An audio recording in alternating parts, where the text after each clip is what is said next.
الحمد لله وكفى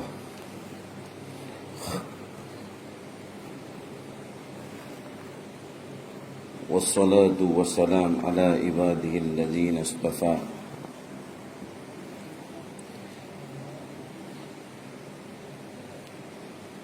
أما بعد أعوذ بالله من الشيطان الرجيم بسم الله الرحمن الرحيم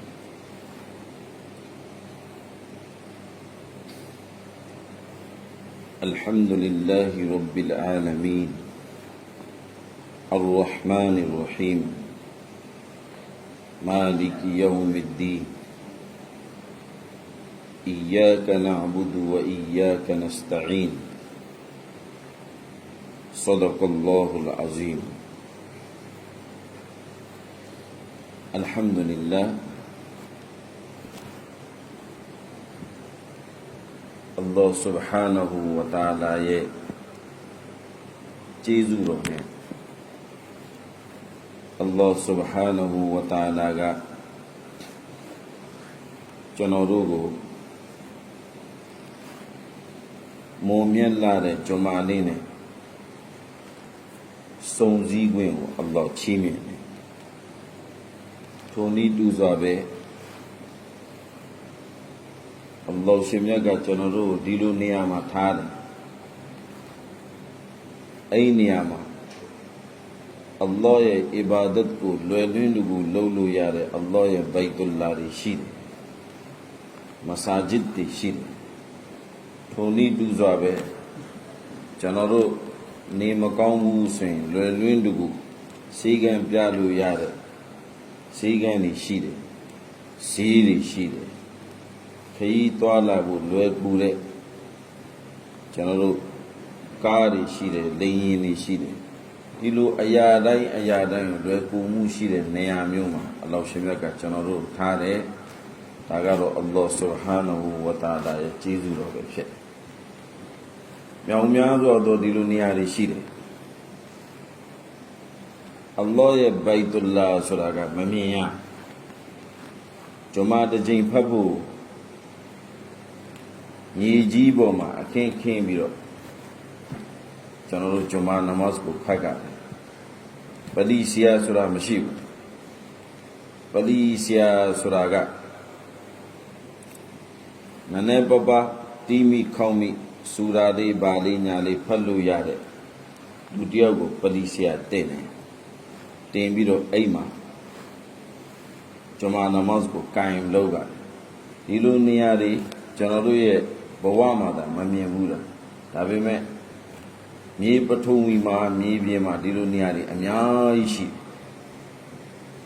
အကြောင်းအရာတွေတစ်ခုဆရာကြီးတယောက်ရေးပြအဲ့ဒီအကြောင်းအရာတွေဘာရေးပြလဲဆိုတော့အိန္ဒိယနိုင်ငံကိုတည်ထောင်တဲ့အိန္ဒိယနိုင်ငံမှာတကယ်အကြီးဆုံးကျောင်းတစ်ကျောင်းရှိတယ်အဲ့ဒီကျောင်းကို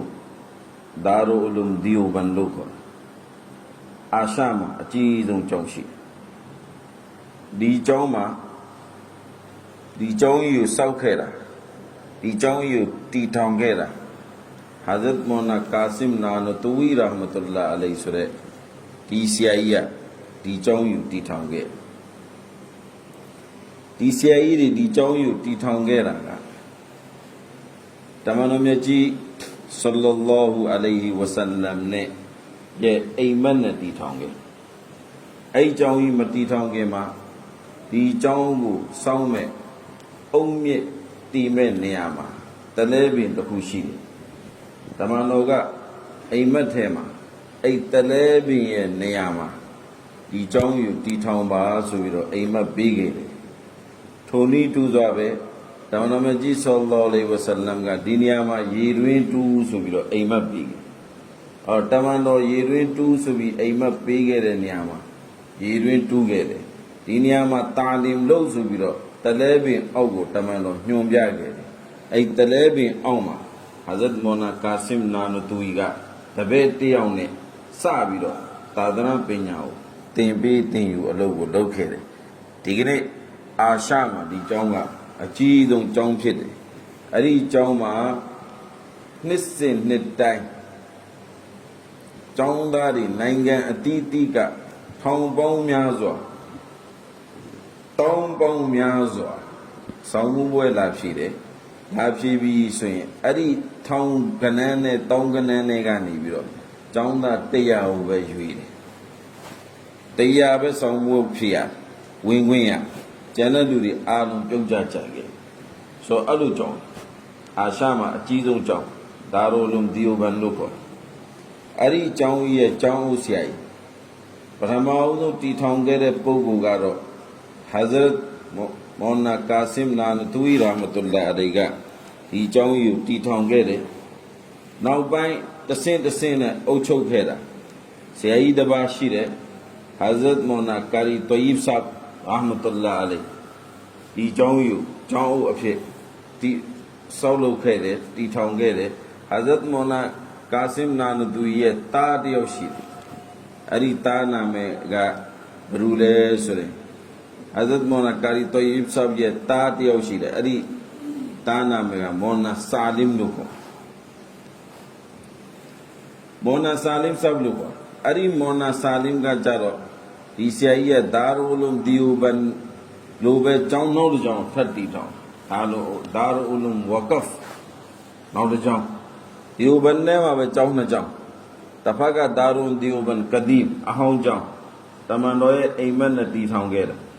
အဲ့ဒီကျောင်းကိုအခြေပြုပြီးတော့နောက်တစ်ကျောင်းမော်နာဆာလင်ဆပ်ကတည်ထောင်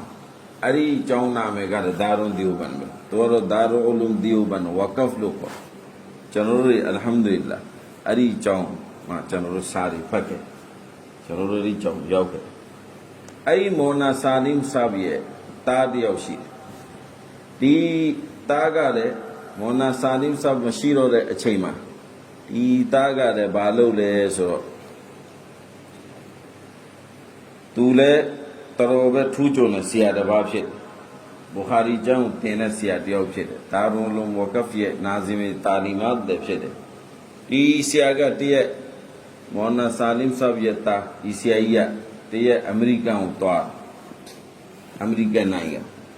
သွားတော့သူစာအုပ်မှာကျွန်တော်မနက်ကပဲထိုင်နေတော့အဲ့စာကိုကျွန်တော်ထိုင်ဖတ်သူသွားတော့ဒီဆရာကြီးကဘာလုပ်လဲဆိုတော့သူ့ဧည့်သည်ခေါ်တဲ့အမေရိကန်ကိုခေါ်တဲ့ဧည့်သည်က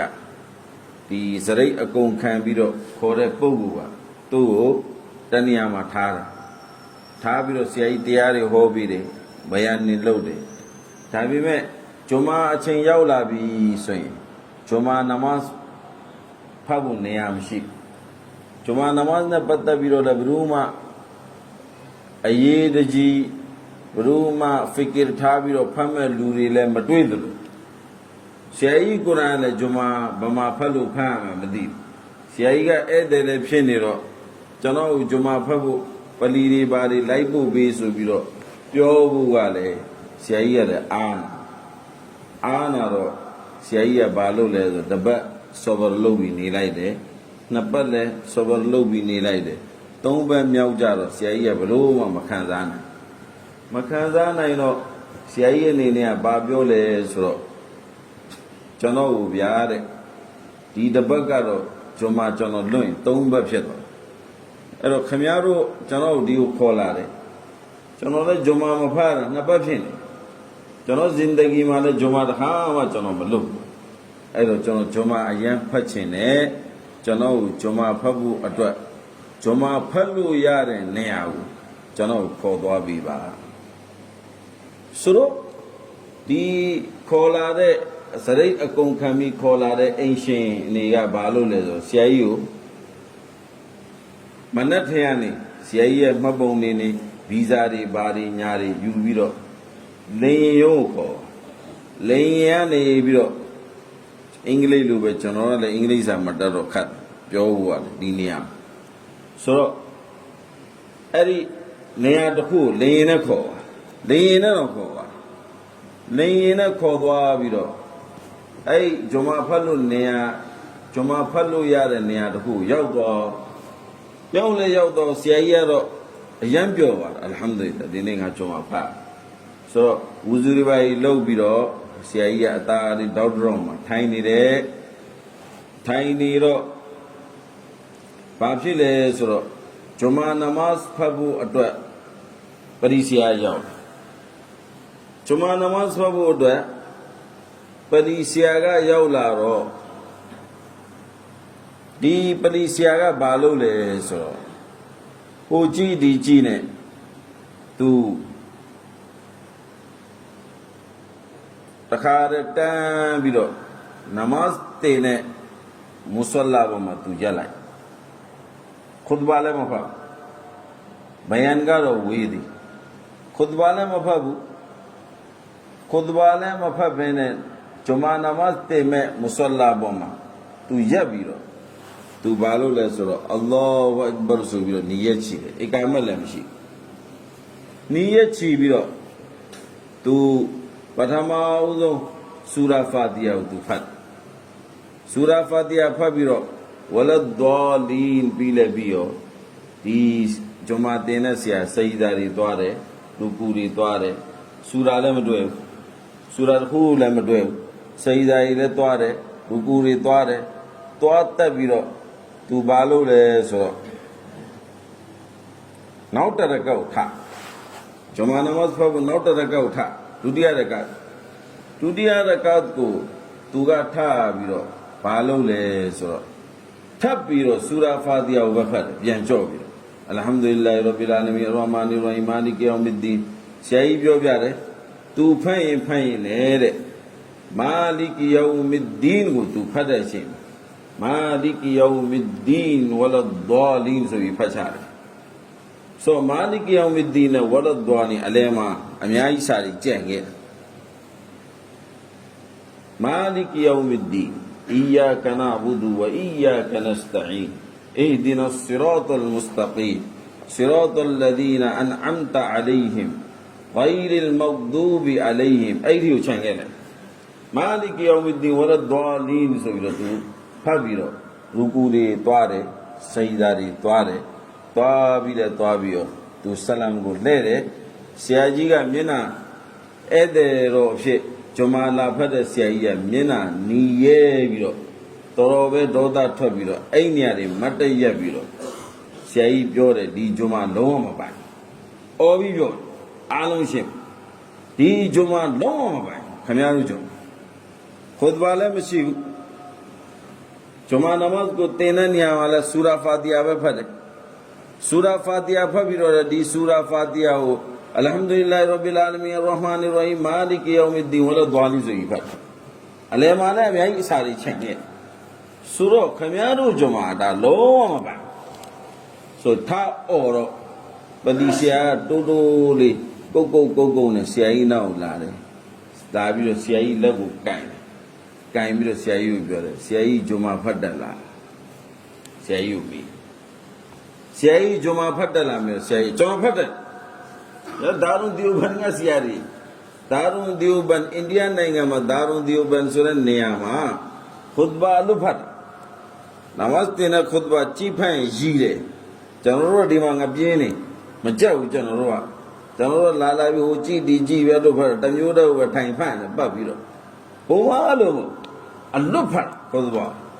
khutbaဆိုတာအလွတ်ဖတ်အရဗ်တွေတော့အလွတ်ဖတ်တို့ဆိုတော့ဆရာကြီးကဘာလို့မဖတ်တာကျွန်တော်ဂျုံမဖတ်ခွတ်ဘာဖတ်ဆရာကြီးခွတ်ဘာဖတ်ကောင်းခွတ်ဘာဖတ်လူတွေငိုးဂျုံမလာဖတ်တဲ့လူတွေအကုန်ငိုးရှေ့ကြီးဖတ်တာရန်ကင်းမိနစ်မှလာဖတ်ရင်တော့ပြောမှာပေါ့နော်ဒီဆရာ15မိနစ်နောက်ကျ10မိနစ်နောက်ကျဆိုမှတော့ငိုးလူတွေကငိုးတော့ဆရာကြီးကပြီးတဲ့ပြီးတော့ဂျုံမနမတ်တင်ရောဂျုံမနမတ်တင်လည်းတင်ရောဆရာကြီးဆူရာMaka Jummah namaz ma le mas'ala mat. Ji ne hota.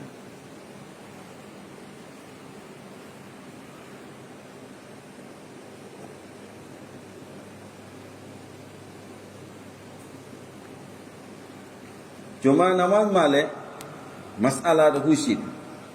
Jummah namaz ma sunnat ka Hal ataka hadithul ghashiyah Pertama rakaat 12 Dua rakaat ma Sabbih isma rabbikal a'la Ada 12 Ada sunnat ထိုနည်းတူသောပဲဂျွမာနမတ်မှာပထမရကတ်မှာယူဆပ်ဘီဟူလ illah မာဖစ်ဆမာဝါတီဝလ်အာဆူရာဂျူမာဒုတိယရကတ်မှာဆူရာမူနာဖီကူအီဇာဂျာအကလ်မူနာဖီကူအဲ့ဒါတွဲခြင်းဆွန်နတ်နှမျိုးသုံးမျိုးရှိဆိုဒီဆူရာတွေဆူရာဂျူမာတို့ဆူရာမူနာဖီကူတို့အဲ့ဒီဆူရာရှေးကြီးကျွန်တော်ဒီနေ့ဒီဆူရာကိုဂျွမာနမတ်မှာဇင်ဒဂီကျွန်တော်ဒီပလီမှာမတွဲဘူးကျွန်တော်တွဲဘူးလေဆူရာဂျွမာကျွန်တော်ဖတ်ဆူရာမူနာဖီကွန်လည်းကျွန်တော်ဒီမုဆလာပေါ်မှာကျွန်တော်ဖတ်ဘူးဒါပေမဲ့ကျွန်တော်ဖတ်ရင်2ရက်3ရက်ကျွန်တော်ဖတ်ပြီးရကူသွားတယ်အပြည့်မဖတ်ရင်အပြည့်ဖတ်တာနဲ့ကျွန်တော်စရံလဲတာနဲ့អော်လိုက်မယ်တော်စင်းတော့ဘာအောင်လဲဆိုဒီဆရာမကွာကြာလိုက်တာမပြီးနိုင်တော့ဘူးဆိုကျွန်တော်မားတယ်အချွန်နဲ့ဆိုမားနေမယ်ကျွန်တော်လည်းကြောက်တာပေါ့နော်ကျွန်တော်လည်းအမကလည်းမခံနိုင်ဘူးဆိုတော့အဲ့တော့ကျွန်တော်လည်းမတွေ့ဘူးဒါပေမဲ့ဟိုဆရာကြီးကခွတ်ဘာလည်းအရှိဖတ်လူတွေငို့ဂျွမာနမတ်ကိုလည်းတင်တော့အဲ့ဒါတွေ့ဘာတွေ့လဲဆိုအခုနဆူရာမူနာဖီကိုအဲ့ဒီဥဆောင်တွေ့ဆူရာဂျွမာကိုတွေ့တပုတ်လုံးတွေ့ဆူရာမူနာဖီကိုတပုတ်လုံးတွေ့လူတွေငိုးတန်းနေနောက်ကနေထွက်ငိုးတန်းနေထွက်လက်ထွက်ပြီးဆလမ်လိုက်ပြီးဆရာကြီးဇဘတ်ဒတ်ဒွါတောင်းတောင်းနဲ့တောင်းပြီးဆရာကြီးမတိတ်ရက်လည်းရက်ကိုဒီဂျွမာတင်တဲ့ဆရာကြီးရဲ့ခြေထောက်ကိုဖတ်ပြီးတော့ငို့ပြီးတော့ပြောကျွန်တော်ဇင်ဒဂီမှာတဲ့ဒီလိုဂျွမာကုရ်အာန်ကိုနားထောင်ပြီးတော့ကုရ်အာန်ရဲ့အာယတ်တွေနားထောင်ဟဒီစ်တွေနားထောင်ပြီးတော့ခွတ်ဘာတွေဂျွမာတွေကျွန်တော်ဒီနေရာမှာတစ်ခါမှမဖတ်ဘူးတဲ့ကျွန်တော်ဒီနေရာမှာနေလာတာနှစ်20ရှိပြီဒီဂျွမာကိုကျွန်တော်ဖတ်လာတာဆူရာဖာတီဟာတစ်ခုတည်းနဲ့ဖတ်လာဆူရာဖာတီဟာတစ်ခုတည်းနဲ့ကျွန်တော်ဒီဂျွမာကိုဖတ်လာဒီခွတ်ဘာဆိုတာလည်းကျွန်တော်မမြင်ဘူးကျွန်တော်ဒီခွတ်ဘာခုံကိုမြင်တော့ကျွန်တော်စဉ်းစားတယ်ဒါဘာခုံကြီးလဲလို့ကျွန်တော်တရားကိုစဉ်းစားကျွန်တော်သိတာကျွန်တော်ကြွားမှာကျွန်တော်နေတယ်ဓမ္မသင်တဲ့ဆရာကြီးဒါပေမဲ့ဆရာကြီးကတော့အများကြီးတွေ့တယ်ကျွန်တော်တို့ဆူရာဖာတီဟာပဲတွေ့တွဲပြီးတော့ကျွန်တော်နမတ်ဖတ်ဒါပေမဲ့ကျွန်တော်ကြည့်တယ်နောက်လူတွေဘယ်လိုလဲနောက်လူတွေကျွန်တော်တို့လူတော်ဆူရာဖာတီဟာမင်းဟာကျွန်တော်ထက်တော့မရတဲ့လူတွေဖြစ်ကျွန်တော်ပဲအဲ့ရာသလောက်ကိုတွဲပြီးတော့သူတို့တွေဒီအချိန်ထိနှစ်20ကျော်ကျွန်တော်ခေါ်လာဒါပေမဲ့အခုဆရာရောက်လာပြီးတော့ဒါတွေကျွန်တော်တို့ဖတ်ပြကျွန်တော်တို့အသေးတွေအနောက်မှာကျွန်တော်တို့ပွဲဆိုတော့ကျွန်တော်တို့ကဒီနေ့ဆရာများတဲ့နေရာမှာအလ်ဟမ်ဒူလ illah နေရဟုတ်လားမလားဆရာတွေဖနဲ့လဲသလိုလဲလို့ရကျွန်တော်တို့နေတဲ့နေရာဖနဲ့တဲကျိုးလဲသလိုဆရာကြီးလဲမင်းရောငါပြောတဲ့အတိုင်းမလုပ်လားကော်မင်းသွားနောက်တော့ခေါ်ရင်လာမင်းလာလို့ခေါ်လို့ရဆိုတော့ဒီမှာတော်သေးတယ်အော်တောင်းကလာဆိုပူဆိုးကျွန်တော်တို့တောင်းကလာဆိုဆရာကြီးအများကြီးပဲဆိုဆရာကြီးအများကြီးဖြစ်လာတယ်ဖစ်ဒရာအဒီဥစားသူနေရာငါယူတယ်ငါနေရာမင်းယူတယ်မင်းနေရာငါယူတယ်သူလို့ရင်ကိုမကြိုက်ကိုလို့ရင်သူမကြိုက်သူလို့ရင်ကျွန်တော်ဟိုမှာနမတ်မဂရီနမတ်ကိုကျွန်တော်တင်တောင်းကလာပလီမဂရီနမတ်ကိုတင်ကျွန်တော်တင်နေနဲ့ဘယ်သူကကျွန်တော်မကြိုက်ဘူးလဲခொဒါပဲတည်တယ်ပေါ်စင်ရဲ့မိုက်ကိုလာလျှော့တခါတော့အပြီးလျှော့လိုက်ကျွန်တော်လည်းအော်ရင်းနဲ့ဒီဘက်ကလေကောင်းထွက်လာကျွန်တော်လည်းမောနိုင်တော့မိုက်ကိုလာလျှော့ပါဆိုတော့ကျွန်တော်လည်းအဲ့တိုင်းပဲဖတ်ပြီးထွက်လာတယ်ထွက်လာတော့အတန်နေပေါင်းလို့ဒီစီအတန်မထွက်တာလားမိုက်မကောင်းတာလားပါလားပြီးတော့မှနာမည်တော့ကျွန်တော်မပြောတော့ဘူးလူတယောက်ကမိုက်ကိုလာလျှော့ပါတင်းရနော်ဆိုတော့အဲ့လူနာမည်ပြောနေလည်းမကောင်းထားလိုက်တော့ဆိုတော့ဒါတွေပါလို့ဆရာတွေများလာရင်လေဒုနီယာငါယူငါနေရာသူယူသူနေရာငါယူဆိုတော့တယောက်နေရာရဲ့တယောက်မကျင်ဟာရာမီတွေဟာဆတ်တွေဒါတွေရဲ့များတချို့နေရာကျဆရာတွေကိုမရှိတချို့နေရာတွေဆရာတွေကိုမရှိဆရာကိုငိုးလို့ရှူစရာမရှိတို့ဒီဆိုဆရာကြီးရဲ့အရိယုဆောအောက်မှာရေးပြကျွန်တော်တို့နေရာတွေကတော့ဆရာတွေများတော့ဆရာတွေရဲ့ကဒ်ကိုနားမလဲရှိတဲ့ဆရာအချင်းချင်းလဲတယောက်ကိုတယောက်မှန်းလို့မကြည့်တတ်တယောက်ကိုတယောက်မှန်လို့မကြည့်တတ်ဘူးဆိုတာဘာကိုပြောတာလဲမွတ်စလမန်ကဘာနဲ့တူလဲဆိုရင်မှန်တစ်ချက်နဲ့တူမွတ်စလမန်ဆိုတာကမှန်တစ်ချက်နဲ့မှန်ကိုတော်တော်ကြည့်လိုက်မှန်ကိုကြည့်လိုက်ပြီဆိုရင်ကျွန်တော်မျက်နှာမမြင်ရဘူးကျွန်တော်မျက်နှာမြင်ရကျွန်တော်မျက်နှာကိုကျွန်တော်ဒီလိုမှန်နဲ့ကြည့်ပြီးပြီဆိုရင်ကျွန်တော်ပြောလိုက် ဟာငါမျက်နှာကြီးလှလိုက်တာကွာကြည်စားနှာခေါင်းလေးကလည်းစင်းနေမျက်ခုံးလေးကလည်းတောင့်နေဟာဒါတွေကလည်းမာရှာလာကောက်တော်လှလှပဲပေါက်တာမလှရင်လည်းကျွန်တော်လှတယ်ထိုင်ပြီးဘာဖြစ်လို့ဆိုတော့ကိုမျက်နှာလေကိုအကောင်းပဲပြောကိုမျက်နှာလေကိုအကောင်းပဲမြင်ဟုတ်တယ်မလားကိုမျက်နှာ